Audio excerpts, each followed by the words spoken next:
आप सुन रहे हैं धर्मेंद्र सोनी को। म्यूजिक बाय संजय प्रेमी।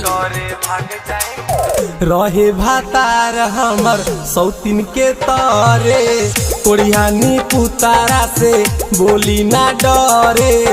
आग लाग बजर परो ऐसन भातार के, मन करे भाग जाए बोला के यार के। मन करे भाग जाए बोला के यार के।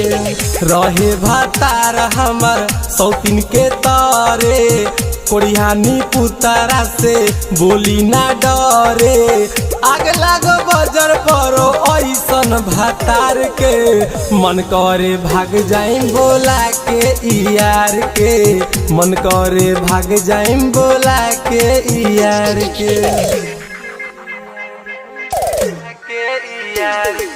डीजे विकास करे भाग जाए बोला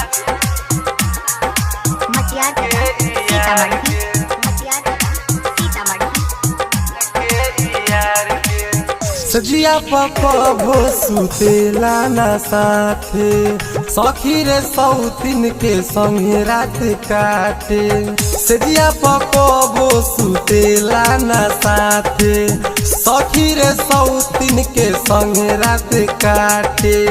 तनको बुझाला नहीं मेहरी बा घर में, सारा विटामिन डाले सौतीन के जर में। ठोके ना किली नतिया हमरा के वार में, मन करे भाग जाइम बोला के यार के। मन करे भाग जाइम बोला के यार के।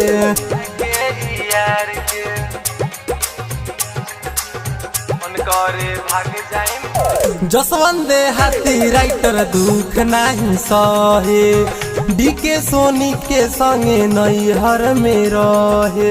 जसवंत हाथी राइटर दुख नहीं सहे, डीके सोनी के संगे नैहर में रहे।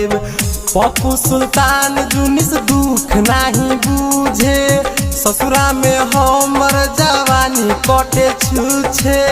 एस यादव संगे चौकर बा प्यार के, मन करे भाग जाए बोला के यार के। मन करे भाग जाए बोला के यार के। रहे भातार हमर सौतीन के तारे, कोरियानी पुतारा से बोली ना डरे। आग लागो बजर परो ऐसन भातार के, मन करे भाग जाए बोला के यार के। मन करे भाग जाए बोला के यार के। प्रेमी डिजिटल रिकॉर्डिंग स्टूडियो सीभर। कॉन्टैक्ट 9304977188।